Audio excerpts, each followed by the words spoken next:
We're going to be talking about our take on a report that our friends over at Onshape put out called The State of Product Development and Hardware Design in 2020. These are our opinions, things that when we were reading the report we found interesting, and things that we thought you might find interesting. If you want to get your own copy of the report, you'll find a link down below. Now, a quick overview on our panel. My name's Anthony Byrell. I'm the Sales Operations Manager here at EAC Product Development Solutions. I've been in the product development game sector, whatever you want to call it, for many years. I've seen a lot of things change, come and go. And when I was reading this research report, honestly, I saw the same issues and some of the same solutions that I've seen before, and it was really interesting to me. So I'm excited to talk about it today with my two panel members. The first is Ryan Piprud. Ryan, if you want to introduce yourself. Yeah, thanks, Anthony. As you mentioned, my name is Ryan Piprud, and I am one of the EAC Onshape sales reps here. And I've been with EAC now for close to 7 months and have really learned a lot about CAD and product development and design processes throughout that time, and have had a lot of interesting engagement and conversations with designers, engineers, drafters, and yeah, I'm excited to kind of point out a few important insights and topics that I found interesting. So looking forward to getting into this discussion. Perfect. Glad you're here. And the other member of the panel is Bill Schlund. Bill, did you want to give yourself a little shout out? You're kind of the expert and the guru on this panel. Well, don't shoulder me with that. But hi, I'm Bill Schlund. I'm a technical account manager. So I've been with EAC for a little over 6 years, and I work in a kind of pre-sales, post-sales technical role. I've been doing this kind of work, as you can tell from the gray in my beard, for a long time. So I have a fairly good handle on the history of product development. And today is a little different than normal. On many of our webinars, we're talking about feature sets or product things. That's not what we're doing today. We're just talking about product development as a whole and some interesting information in this report. So just to dive right in, I think maybe I can start by asking or talking about the first thing that I found really interesting, if that's okay with you, Ryan. Bill, does that work? Let's go. Sounds good to me. All right. So this report is about 40 pages long. You guys can correct me if I'm wrong, but I think probably about 25 of the pages are results. The first thing that really stuck out to me and what I wanted to talk with you guys about today was on page 26. And it's talking about people's take on whether there's a better way to do something. And it breaks it down by the respondents of a survey. The report surveyed about 1,000 people, and it breaks down the response where they said there has to be a better way to do basically data management and collaboration. And it broke it down by those that said they're using a cloud solution and those that said they're using an on-premise solution. And one of the things that everyone seemed to say is there had to be a better way and that it slowed down the design process. They also noted that they often couldn't get to design data when they needed to. So what that got me thinking about isn't that cloud is no better than on-premise data management, but more, I think, and maybe I'm a little skewed in my opinion because I'm familiar with what tools like Onshape bring to the market, but I think people's idea of what cloud is versus on-premise is skewed. The people that were responding based on saying that they thought that things were broken and there had to be a better way, I'm assuming they're picturing cloud more like SharePoint in the late 2000s and the early 2010s, where it was a cloud solution, but it was really no different than files on your computer. It wasn't really changing the game, and it got me thinking about how cloud solutions exist, but the real benefit and the productivity improvements and the improvements to collaboration from a cloud solution started being recognized when actual cloud collaboration tools came into play. Things like Office 365, Dropbox, OneNote, OneDrive, things like that. And I was interested in everyone's take. Like, do you think that people have actual cloud solutions like the ones that Onshape brings to market and they still think there's a lot of problems? Or do you think they're kind of looking at cloud versus on-premise in the wrong light? I could throw something out there, Anthony. Where the information is isn't necessarily that important as long as you can always access it. The problem with, land-based, file systems is that you usually need some kind of a network access, and you have to get into a company security, VPN, something like that. It just makes accessibility really hard. Another aspect to it is, I think, collaboration. Those two things together, accessibility and collaboration, if you can do those two things, it really doesn't matter where the information is. The great thing about the cloud is that because everybody can access it from all different locations, you not have to be in a network, company network. You don't have to be in the company itself under the roof. That's a huge benefit. But collaboration is huge too.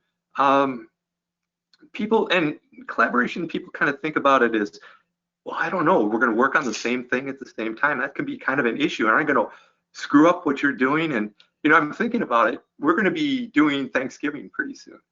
And what we do is we all sit down at the table and we collaborate. We work together. It's not like one person sits down, eats, then gets up. The next person sits down, eats.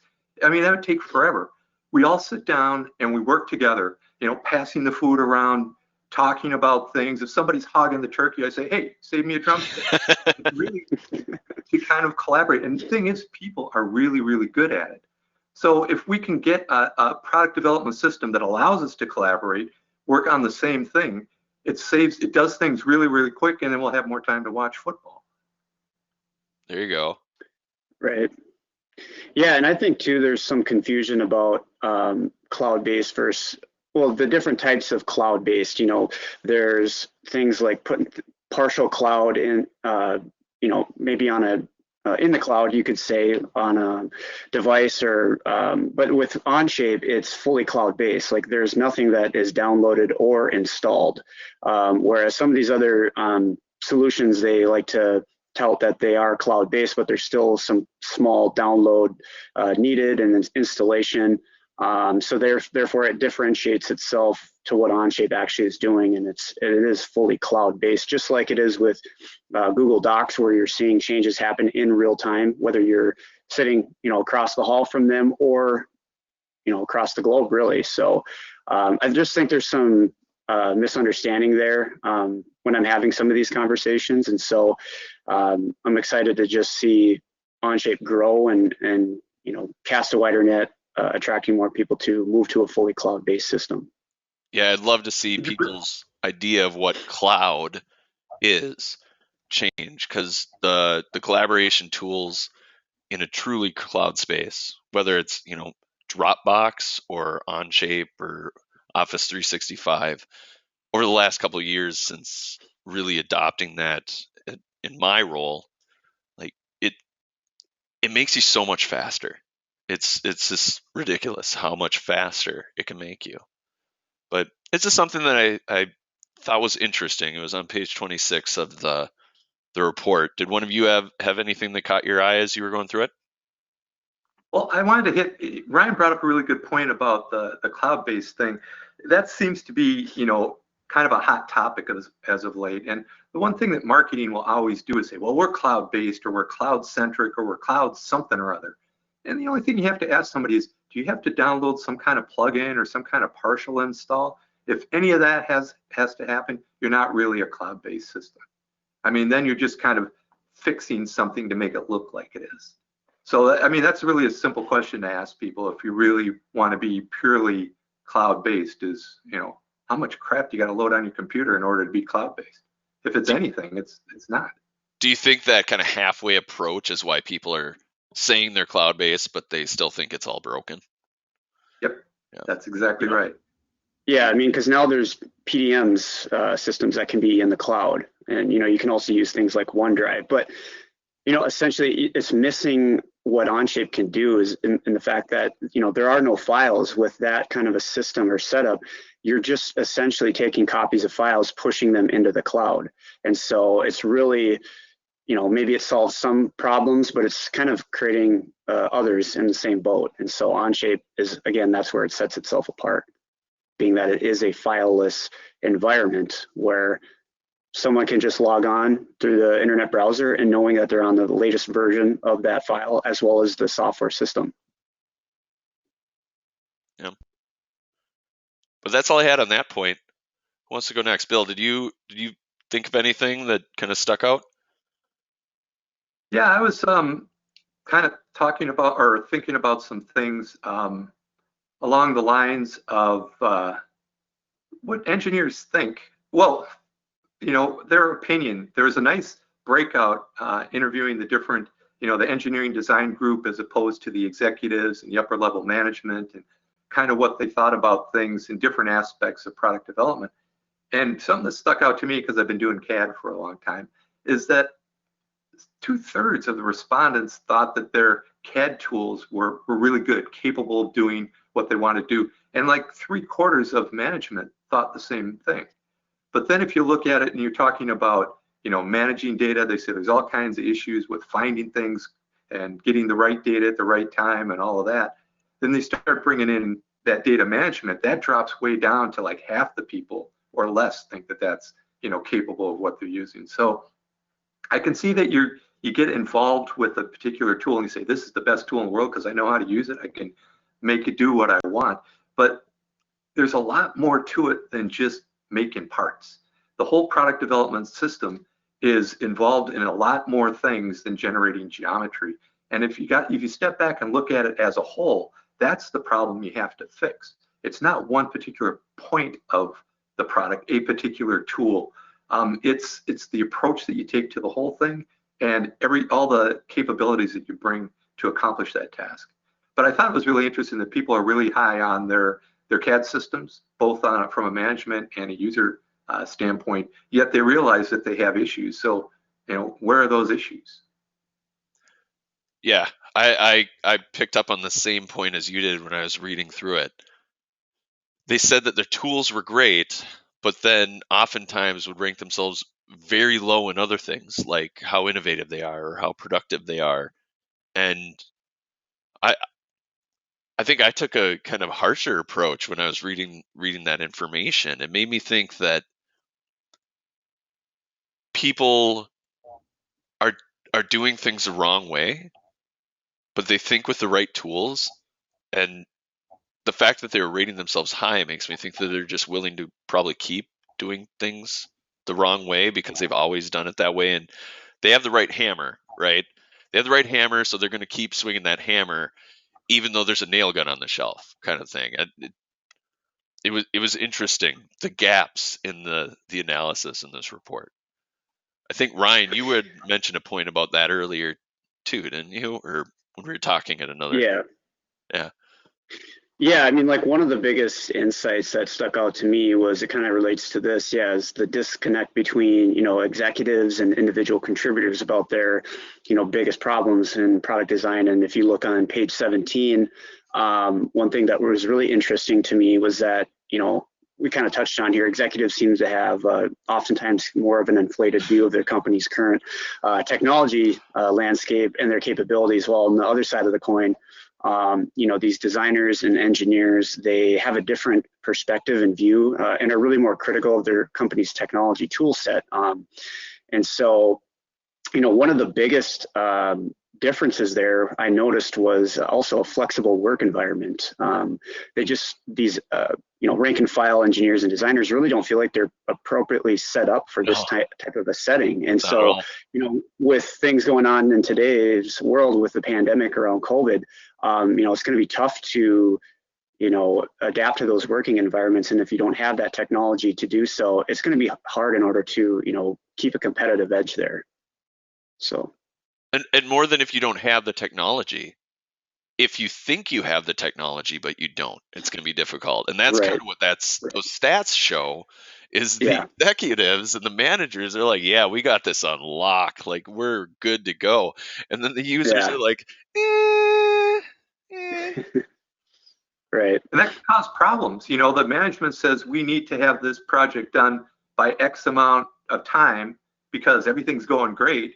And the user is saying, that's not going to happen. You know, I work with this stuff and I know we're not going to be able to do that. And it leads to a disconnect there. I Yep. think to Right. understand, for those people to understand that there are different outlooks and different perceptions of that, understand that there's a difference and then you can deal with it. You can't change one or the other, but just understand that there's a difference and I think you'll be okay. Yeah, it kind of makes me think of that TV show. I think it's called Undercover Boss, where the CEO would kind of get into the trenches there and live in that world and really see what it's like to get that kind of a perspective and make them, reconsider a lot of the business decisions they're making. So, yeah, it was just a super interesting insight I found. So, There's one thing about, they mentioned, you know, flexibility and that type of thing. I thought of stuff that wasn't necessarily in this particular e-document, but it was, I think, also in flexibility, you know, not in work, and I can work at home or wherever and still get my job done, is hardware flexibility. It's always been, you know, well, I'm going to be on a Windows machine. And in the old days, it used to be Unix or mainframe, or it was always some type of hardware that your tools were sitting on. And now there's all kinds of hardware. You know, we've got Macs, we've got Windows machines, we've got phones, we've got all kinds of things going on. And we should be able to be flexible enough to use any one of those to get our job done because they're prevalent, they're everywhere. And we don't want to focus and have to buy a particular type of product in order to get our work done. We need to have that flexibility, be able to use a variety of different hardwares, in my example, to still be able to access and do the things you need to do. And I don't think it was really covered too much, but I think it's something, and I just wanted to point out that that's really important. yeah, I agree, Bill. That's a great point. I mean, with what we have now at our fingertips with technology, it makes total sense to better connect yourself to your team, to the product development processes and design, and whether that's in the office there or remote. I mean, you need to stay connected more. If you want to remain competitive, you got to be able to kind of be able to work on the go, on the fly, and with any kind of a hardware type setting, whether that be a Windows or mobile device, a tablet. Onshape allows you to do that, and so it really sets itself apart from these other systems, and helping teams kind of really cut any non productive time out of their processes to help streamline that approach. Yeah, I have very top of mind kind of anecdote for what you're talking about. I have a distance learner at home right now, and on any given day, he might try to join a meeting on his iPad and realize that something's not working with the handshake, right? Like the audio goes bad or something.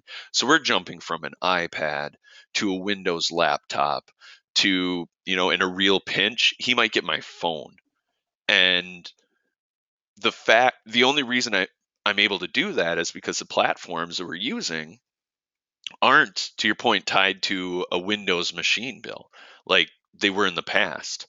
I'm able to be flexible. If I weren't able to be flexible, he would miss, he'd probably miss 5% of his school interactions in a given week. And that's just, that's just first grade. Can you imagine the impact on trying to jump between machines if something doesn't work when you're talking about a fully loaded, fully paid engineer? Like, wasted time, if it's something is device specific, can cost a lot of money. Maybe that didn't make any sense, but are you picking up what I'm putting down? Yeah, yeah, absolutely. I know, like, if you break it down into like an hourly rate at what engineers are making, I mean, don't quote me, but I think it's, around like 30, $35 or so.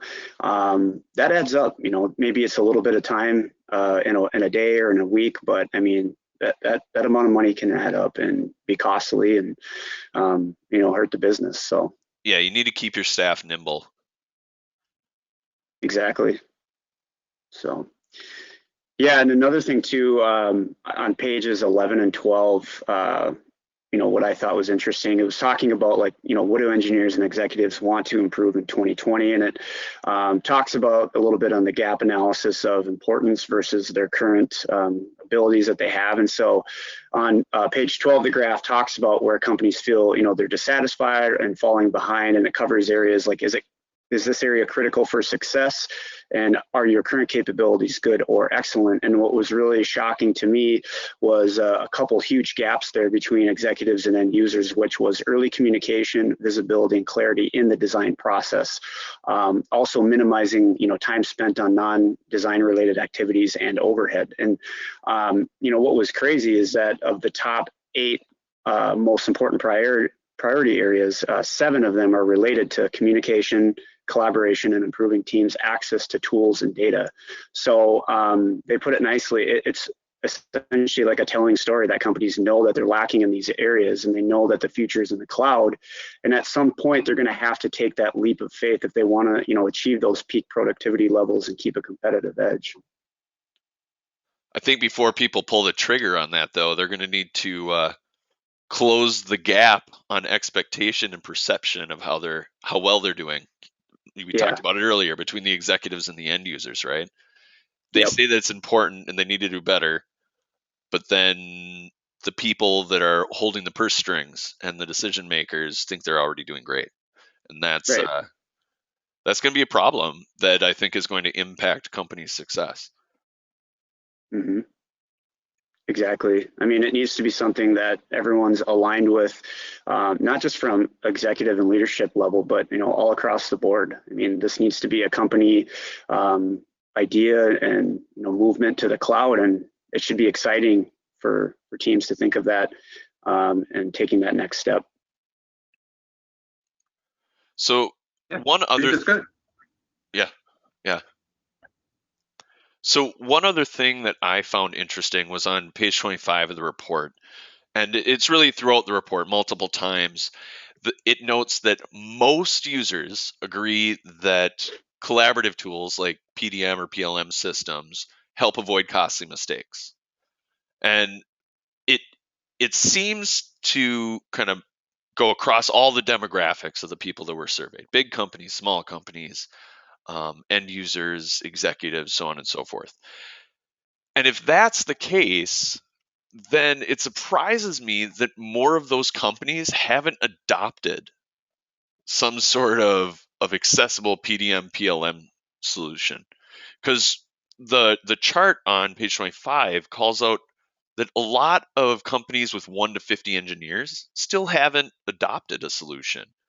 And it makes me think that people say they need something, it would save them money, but they're just willing to kind of sit there unproductive as like the market and the trends and expectations of workforces kind of slowly swallow them whole. Maybe I'm being too dramatic, but the disconnect between most people saying that something's great and most people having or using something, I feel like there's an underlying issue there. What are your thoughts?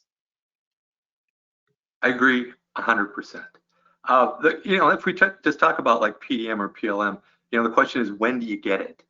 And that's the totally wrong way to approach it, because it's kind of based on your tolerance for pain. How bad do things have to be before you finally bite the bullet and buy another application? When you say PDM, get it, do you mean understand it or actually get a solution? Before they go and, well, it's kind of a combination of both. It hurts so bad that I have to fix this problem. I got this old car, right? And it leaks oil. And so I stick cardboard underneath the car in the garage. It doesn't leak a lot, but just so it's not dripping on the floor. And it's like, eventually it's going to start dripping a lot, and then I'll have to get it fixed. But I'm putting up with this crap, even though I really shouldn't. I should just go out and get it fixed.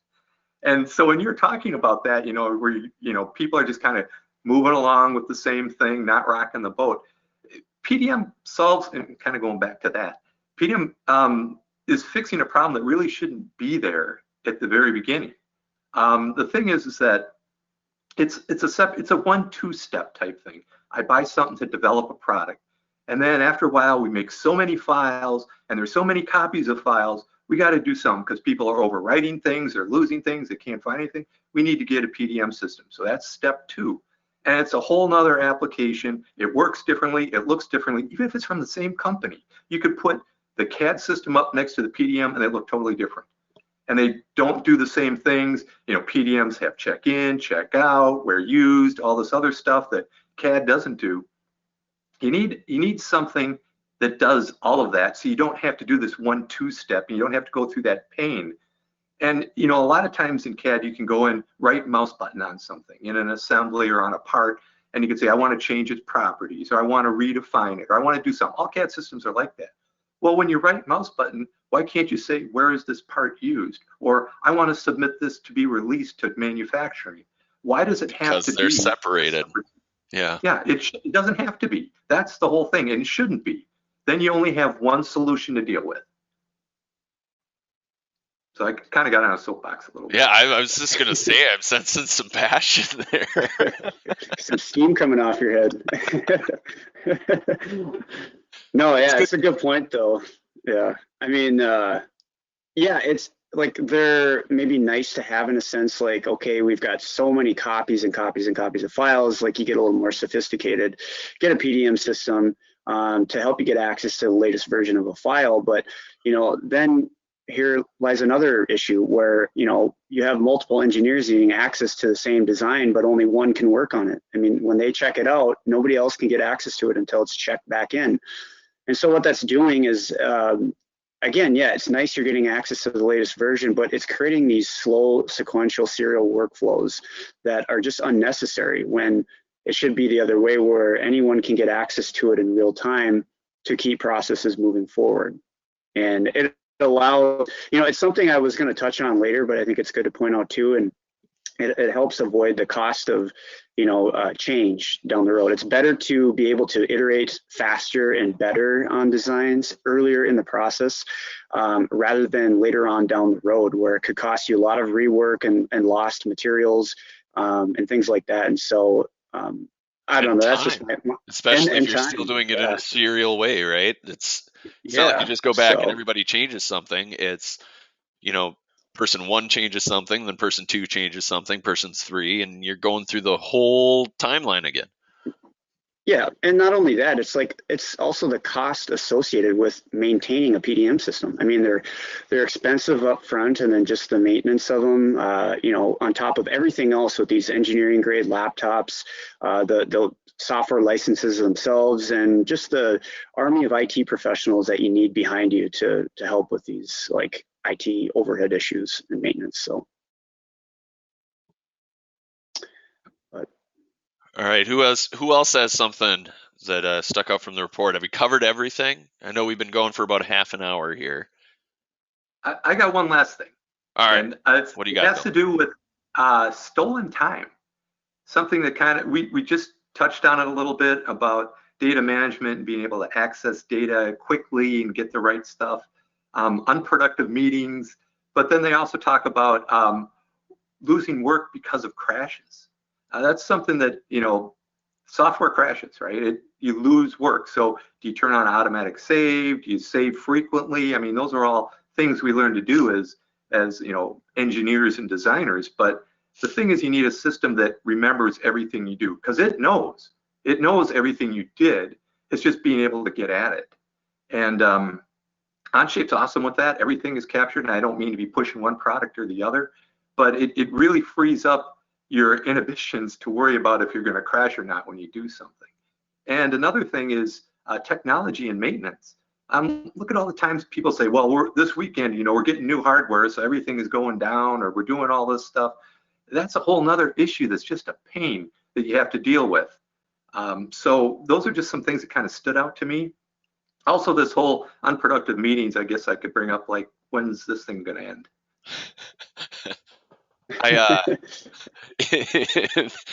In the report on unproductive meetings, we're not going to let it end. We're just going to go on forever and ever and ever.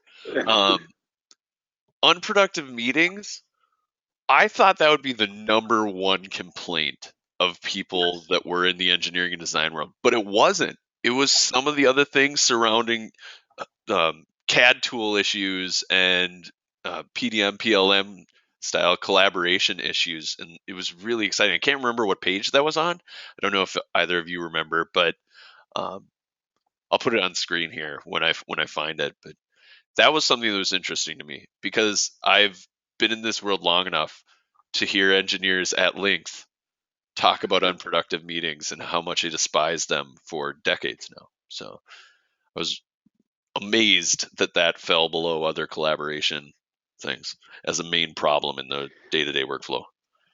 Yeah, I think Bill made a good point too. With the CAD crashes with the file-based systems, because they're going to crash, and whether that be for 5 minutes or it takes up like half of your day, it's a lot of lost work there. And some teams that I've talked to, when crashes happen, it takes like a whole day sometimes for them to reboot, get everything up and running. And there's just such a lot of wasted time. And on the flip side with Onshape, one kind of quote I've stolen from Bill is that you're able to design more aggressively, which I really love, because you can just have that peace of mind knowing that if anything were to happen, which I don't ever see it happening or have heard of it, you don't lose any work, and you can go back to any point in time and make that the main workplace or merge things in, but everything is preserved, and so you have that freedom and peace of mind just to design freely and better, explore all possibilities, and just kind of have more fun too with CAD. So, Bill, I think we can tell who's a salesperson on this call. We just got it. I also think we need to get T-shirts printed that say "Design aggressively." Like, I like it. I like it. Yeah. All right. Well, gentlemen, I really appreciate your insight. Thank you for going through this report and spending some time with me talking about it today. Everyone who's watching this, just a reminder, you should be able to find whatever platform you're watching this on, you should be able to find a link to get your own copy of the report if you want to review it. And we would be happy to talk with you about how you're doing PDM, PLM, where your company thinks they are from a productivity and innovation perspective. Beyond just CAD software and PDM tools, EAC offers a lot of services around assessments, figuring out where a team is at, what they could benefit from most. And we help people really transform the way they design, manufacture, connect to, and service products. So this was the state of product development and hardware design in 2020, our take on a report, and we hope you read it. We hope you get some useful information out of it, and we hope to see you another time.